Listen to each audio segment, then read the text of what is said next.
let's talk about Arnie. We talked about him yesterday because the Garopinator apologized for saying a bunch of for doing bad stuff before he became the governor of California. By the way, somebody did confirm yesterday he was a Republican. He was a Republican. No, that Reagan was a Republican when he became governor of California. Yeah, I wasn't positive with that one. So it says, Arnold says, heaven is a fantasy, and anyone that tells you something else is an effing liar. Thoughts?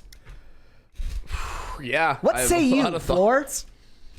Thoughts? Do you think that's true? I can take it here. Yeah. Well, first of all, I think that the idea that anybody can tell you definitively what happens in the afterlife is probably lying to you. Especially Arnold Schwarzenegger. Yeah. But also, you look at Arnold Schwarzenegger saying it, and I mean, this is not a man who is known for being a theologian or a philosopher. And to sit there and go, oh, well, there can't possibly be an afterlife, I feel like is a degree of arrogance and narcissism that can only be seen with somebody who is either really young and immature or has such a position of power that they no longer feel that they are beholden to the rules of society or logic. So they're listening to The Amazing Atheist, yes. Yeah, exactly. And like they're sitting there like listening. These are the people who read Richard Dawkins or Christopher Hitchens when they were 13 and then never once in their lives went and tried to disprove that stuff.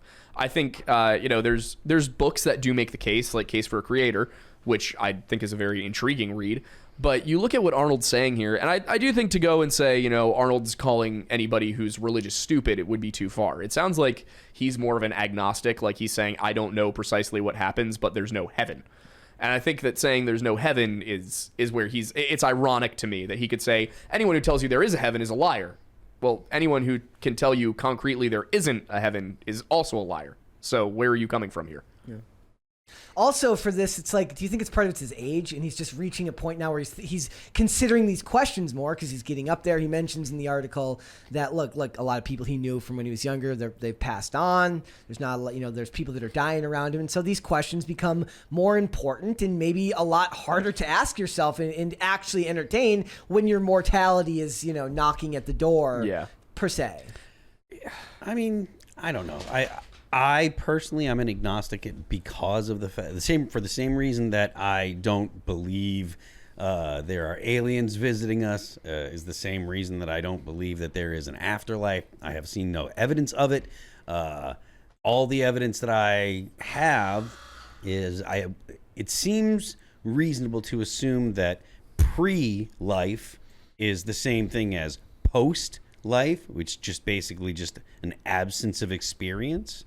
I have no proof about that, obviously, so I make no assertions about the validity of that, but that's just what it seems like. That seems most reasonable and most realistic to me. So people can have their opinions and people can have belief systems and stuff like that, but I'm an agnostic, and it doesn't seem to me to be there doesn't seem to be any reason to believe that there is an experience after you pass away or after you die.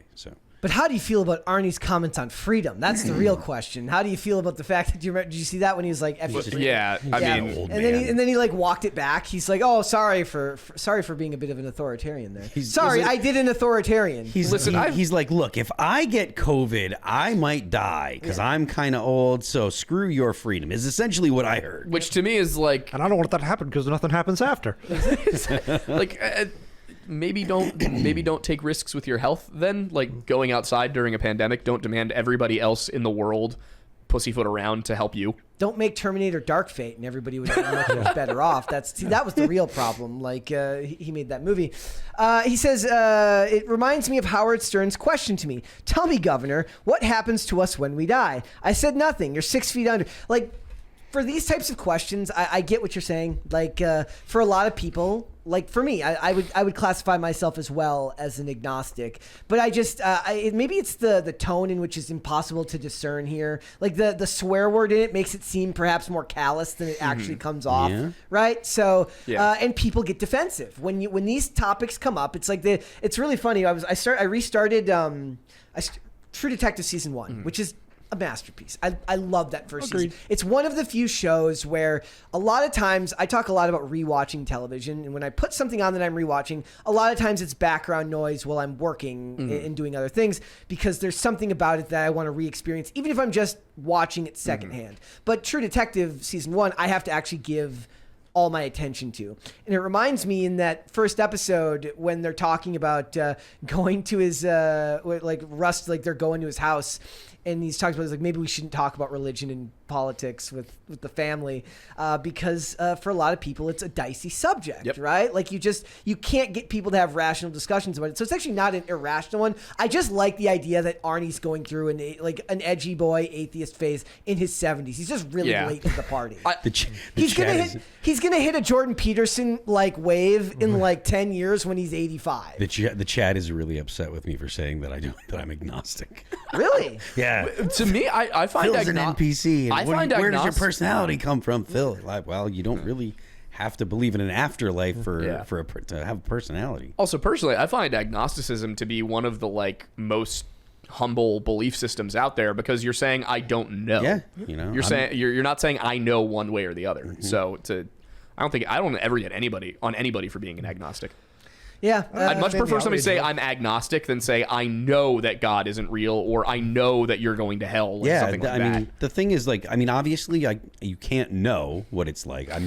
My experience so far in life is, I haven't seen any evidence to make me believe that when you pass away, there is anything other than an experience like not experiencing. Like, it's the absence of experience. One of the things I will say, the reasons why I understand the pushback in that realm is because for the last however many decades, Hollywood has just hammered it home that if you believe in anything other than atheism, you're basically dumb. And because Hollywood's full of evil people that are extremely judgmental, and they are intolerant of religious views. So when you've been hearing for decades that any belief outside of, they'll always reference vague spirituality. In as so much as it allows them to do whatever they want and not exactly. anything. I have such a problem with the vague spirituality, because anybody that's like, oh well, history is going to look back on you and blah blah blah, is implying that history has a design.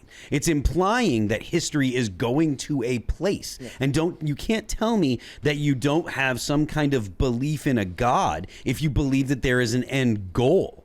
Like the idea that history is going somewhere, that eventually, we're going to live in the utopia or whatever. All of that stuff is religious. Yeah. All of it. It is, and I would also argue that the people that are in Hollywood are not atheists. No. I believe they do have a religion, and it's the antithesis to the one that I have. Like outside of the unless I see them at Bohemian Grove worshiping some what is it, this Moloch, whatever. It depends on who you ask. Yes. Okay. Look. I understand the argument. Yeah. Perhaps they're all demon lizards. I have no idea, but I do know that the shows don't portray that. They just portray the shows aren't saying be a demon worshiper. No. The shows are saying if you believe in religion, you're stupid. Which is literally what the Bible says. That although a Satan would want you to do is anything but that. It's all worship of the self. Yes. It's all worship of their own. They believe in their own divinity and in self-indulgence. I do want to push back on one thing you said though, which is that for decades, I think that misses how insidious it is, because it hasn't been for decades.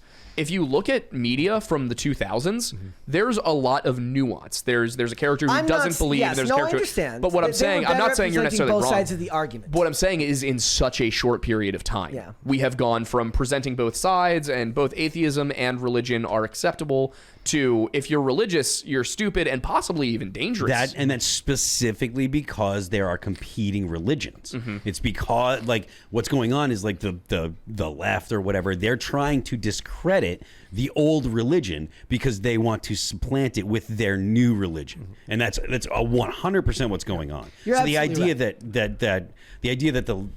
that Hollywood doesn't have religion or whatever, that is a farce. It is just not an Abrahamic religion that we're used to seeing. Yeah. They absolutely have religion. They worship themselves. They believe that man will become God.